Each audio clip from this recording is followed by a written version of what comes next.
All right, so we can breathe in a way which creates space, where we actually create like a balloon or a containment of pressure in the midsection that massages the body. And that is quite healing, but it's also very good as a performance aid. Helps us to stabilize certain areas and mobilize certain areas. The fundamental layer of this is the bones. So because the bones are so hard and structural, if we can organize them in a good way, then the soft tissue is like a second layer. So we kind of have bones, then we have fascia or connective tissue, and we have muscle too.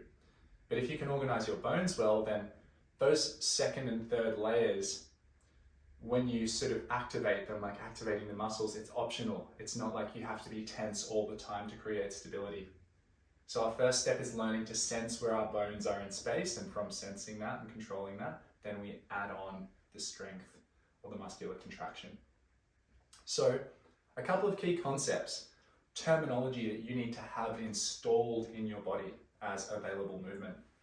We have pelvic tilt, posterior and anterior. We also have rib tilt, so lifting the sternum up and dropping the sternum down. And then we have shifting. So shifting between the pelvis and the base of the rib cage, which means we're not necessarily changing the tilt of each part, we're more just moving them relative to one another in the same plane. So I can go hips forward, or I can go hips back, and notice that the shape of my spine is changing, but I'm not really changing the tilt of anything. And the same thing, I can go with rib cage back, rib cage forward, and it has a similar effect really on the spine and all of that. Come here, buddy. Come here. Sit down. Good boy. You can film this with us. So you need to have control of pelvic tilt, you need to have control of rib tilt, and you need to have control of the shifting of both. And something like a spinal wave is a really cool way to practice that. You can look up tutorials on spinal waves on the internet.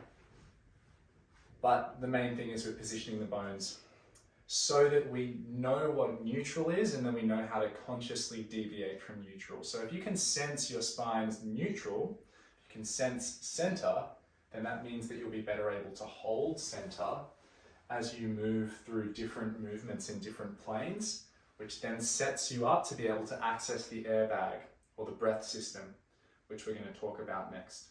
So what's happening when we change the position of the bones is we're also changing the density of certain parts of the torso.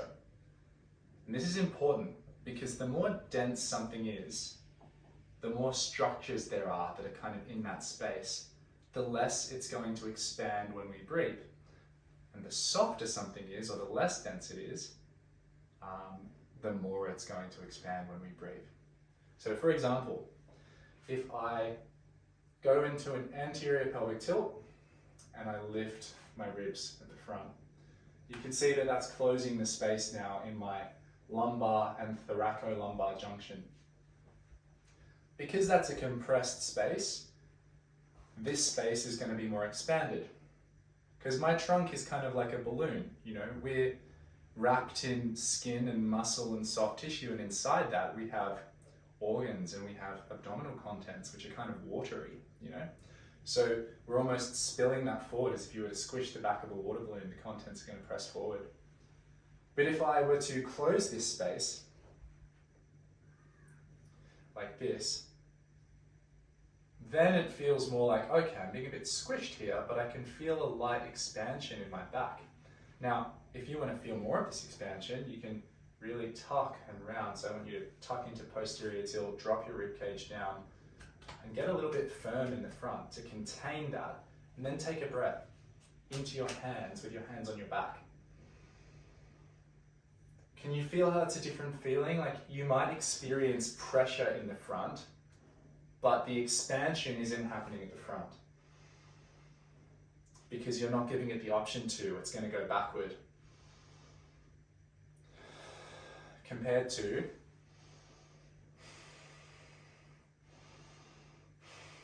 so by changing the shape of the bones and by creating more density, by shortening the tissues in a particular area, we can direct pressure into different places. And the first skill that I want you to understand is how to breathe into your back. Okay, this is really important. So the belly breath is not necessarily the most effective breath for stabilization and support of the spine.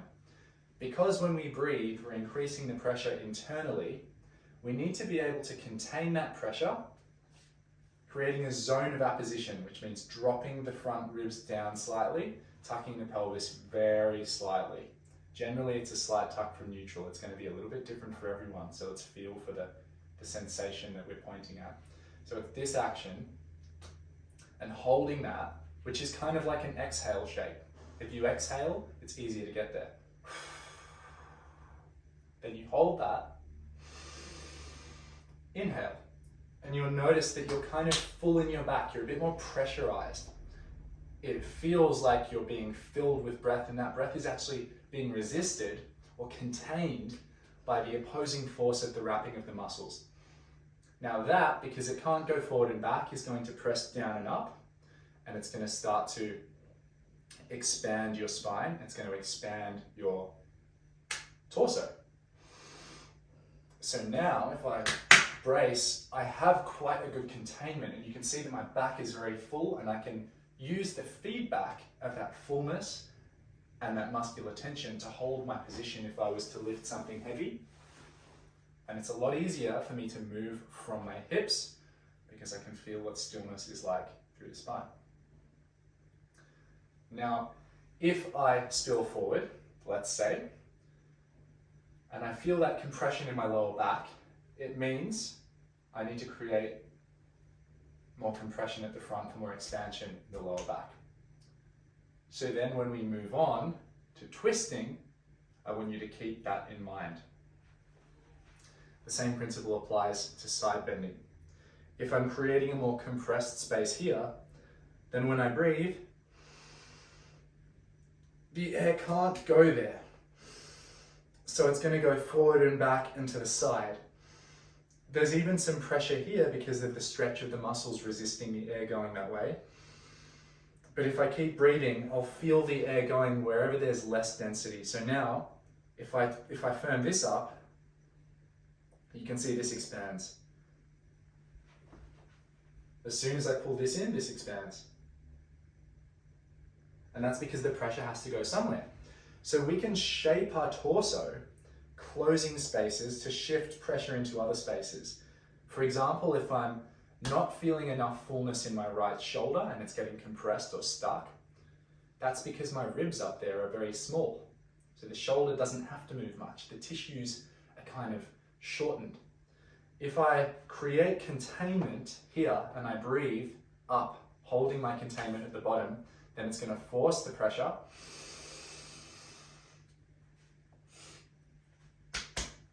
up into my right shoulder. So look at the difference in my torso.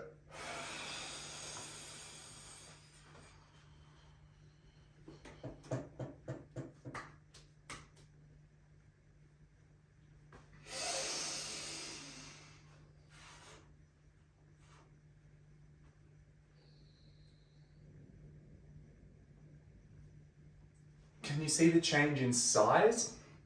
So by forcing the air up there, we then expand the size of the ribs and the shoulder moves around it. So this expansion contraction is how we can create space. And if we resist that expansion, then we create pressure instead of space. All right, so 3 quick exercises to help you feel this that you're going to run through. The first one is hands low, okay? We're just going to soften through the knees and hips like you're sitting on a bar stool. And I want you to kind of feel the distance between your toes and your fingertips. I just want you to be aware of that distance, okay? And what I want you to do is take a deep breath to fill up your body in every direction and then contain it a little bit and let it start to rise your ribcage up. So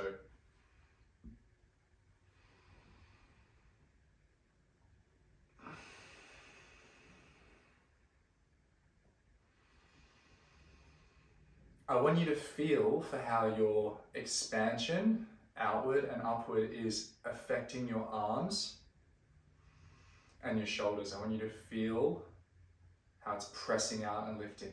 Now we're going to do the same thing here with the hands in front. On this one, imagine it's bagpipes expanding and then contracting. So I want you to feel this imaginary connection, like you're squeezing the space between the floor and your arms as you exhale. And then you're expanding it and letting the arms follow the breath in the ribs as you inhale.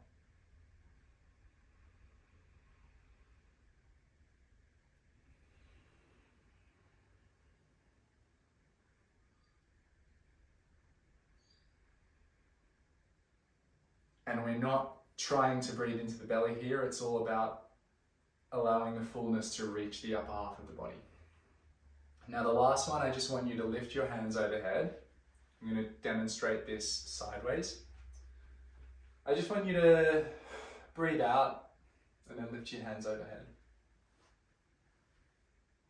And then I want you to take a massive breath in, and I want you to breathe up into your side ribs and armpits.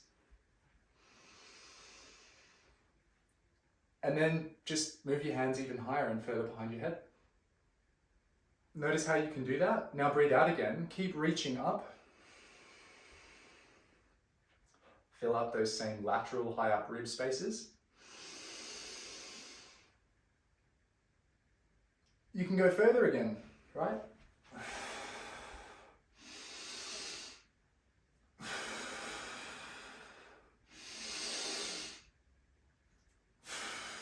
So what you're doing is you're using the breath to restore tissue quality. And you can apply that to anything that you think it would benefit you in.